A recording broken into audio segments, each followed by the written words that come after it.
다음 중 쌍방향 2단자 사이리스터는 3번이죠. SSS. 1번은 사이리스터 자체의 약자고 2번 트라이액은 3단자예요. 4번 4단자고. 2번 축전지의 충전 방식 중 전지의 자기방전을 보충함과 동시에 상용부에 대한 전력 공급은 충전기가 부담하되 비상시 일시적인 대바전류는 축전지가 부담하도록 하는 충전 방식은 부동 충전 방식이죠. 보통 충전은 표준 충전율로 하는 것이고 급속 충전은 표준 충전의 2, 3배 속도로 균등 충전은 셀 간 전압 불균형이 발생할 때 그걸 해소하기 위해서 10에서 12시간 정도 충전하면서 하는 것이고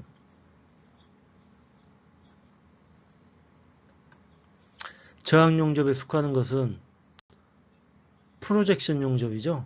4번 프로젝션 용접.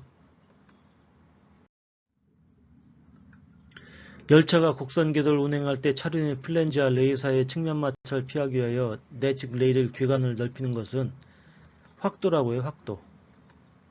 삼상 동형 유도전동기의 속도 제어 방법이 아닌 것은 삼상 동형 유도전동기는 극주전은 해답이 되고 2차 저항 제어법은 아니죠.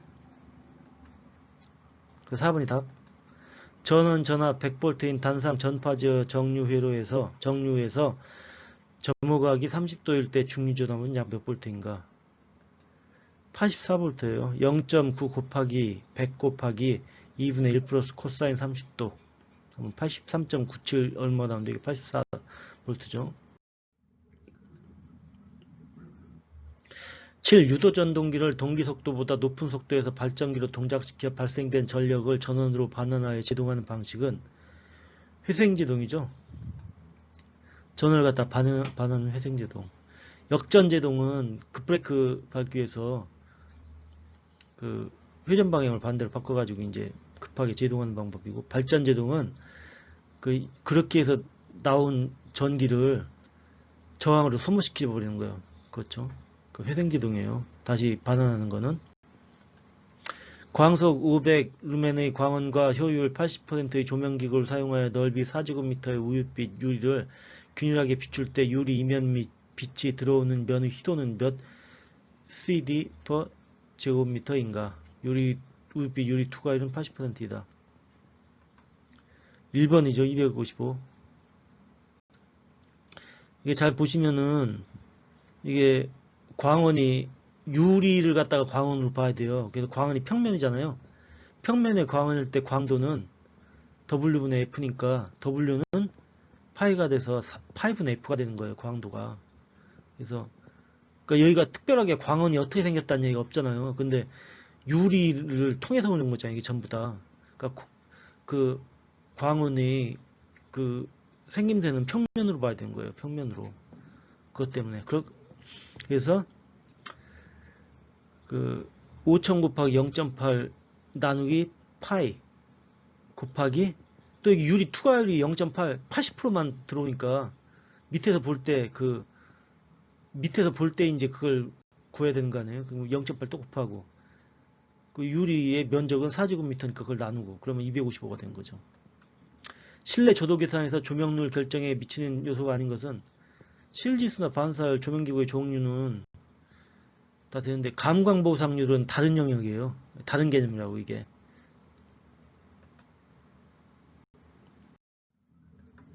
열전대를 이용한 열전 온도계의 원리는 이때 이제 열전이라는 걸 생각해봐요. 열이 전기로 변하는 게 열전이잖아요. 말 그대로 열전. 열이 전기로 열전. 열이 전기로 된 온도계는 열전은 재백효과잖아요. 열이 전기로 된 건 재백효과. 톰슨 효과, 핀치 효과. 펠티에는 전기가 열이 되는 거고. 톰슨 효과는 같은 금속이고 제비액이나 펠티에는 다른 금속인데 제비액은 열전이고 펠티에는 그 반대죠. 전기가 열로 되는 거고. 그런 거죠.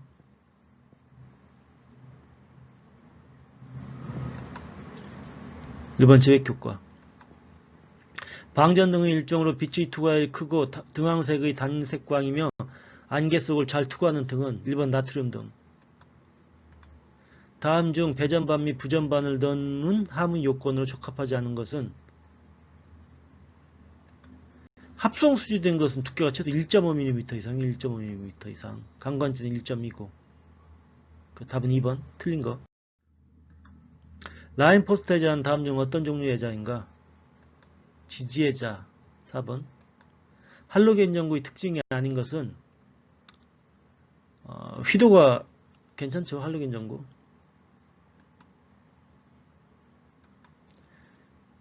15. KSC IC 62305-3에 의해 피레침의 재료로 테이프형 단선 현상의 알루미늄을 사용한 것 최소 단면적은 몇 제곱미터인가?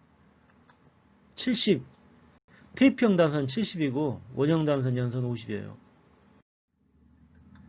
가공배전선로의 경환철에 폴리머 현수애자를 결합하고자 한다. 경환철과 폴리머 현수애자 사이에 설치된 자재는 경환철용 아이셰클. 전기기의 절연의 종류와 허용 최고 온도가 잘못 연결된 것은 4번이죠. H종은 180도예요. YAEBFHC죠. Y는 90도, A는 105도, E는 120도, B는 130도, F는 155도, H 180도, C는 180도 이상. 지선밴드에서 이방밴드의 규격이 아닌 것은 4번이 아니죠. 석유류 등의 위험물을 제조하거나 저장하는 장소에 저압 옥내 전기 설비를 시설하고자 한다. 이때 사용 가능한 이동전선은 1번이죠.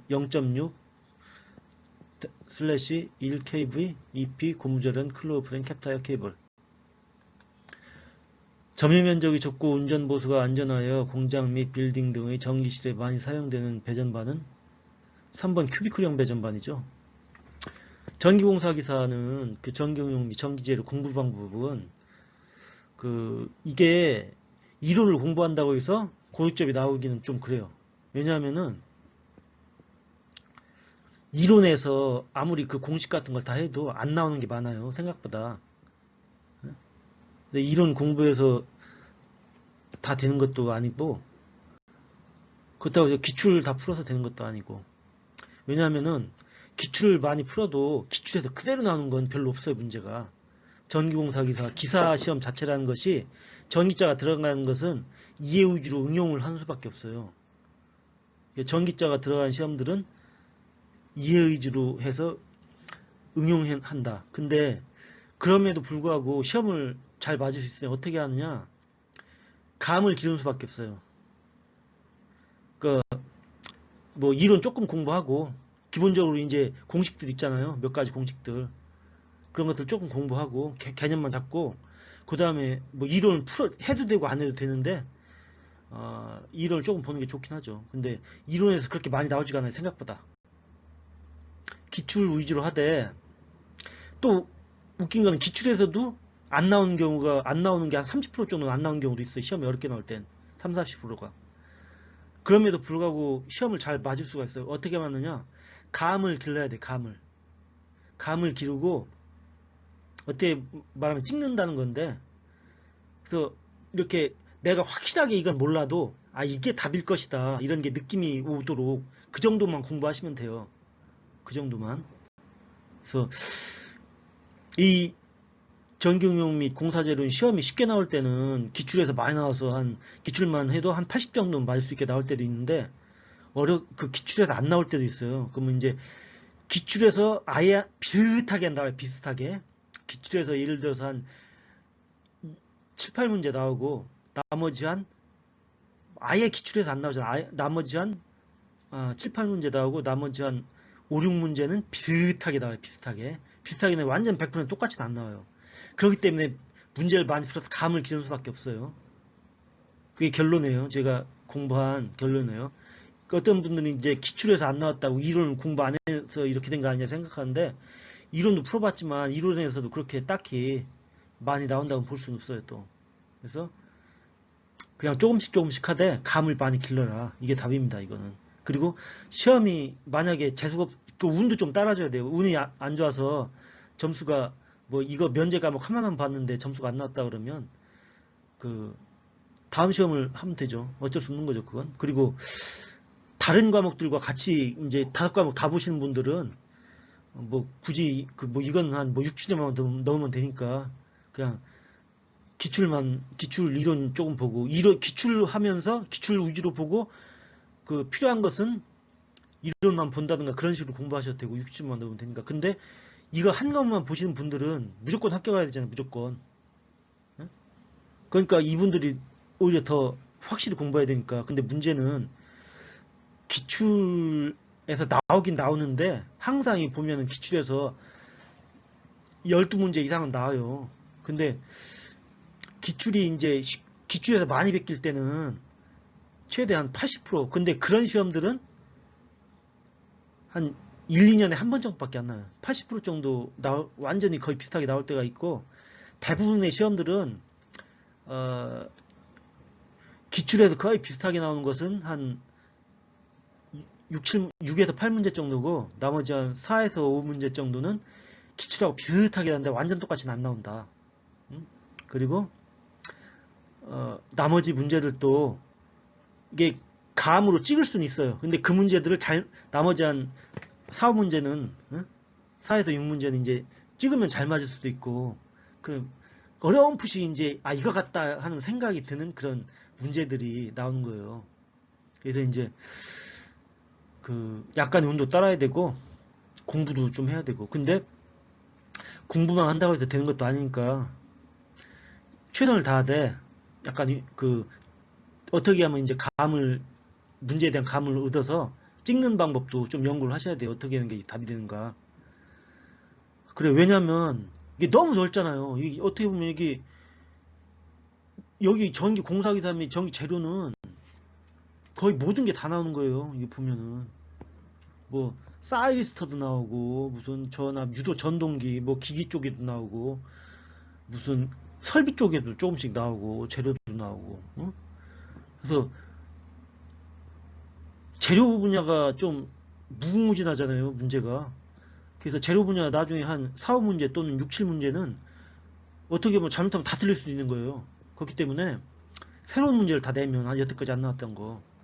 그러니까 이게 약간이 그 어떤 분들은 기출만 풀어서 점수가 안 났다고 그런 분이 가끔 계시더라고요. 근데 저 같은 경우는 이제 그 이론도 풀어봤거든요. 근데 이론에서 많이 안 나와요, 생각보다.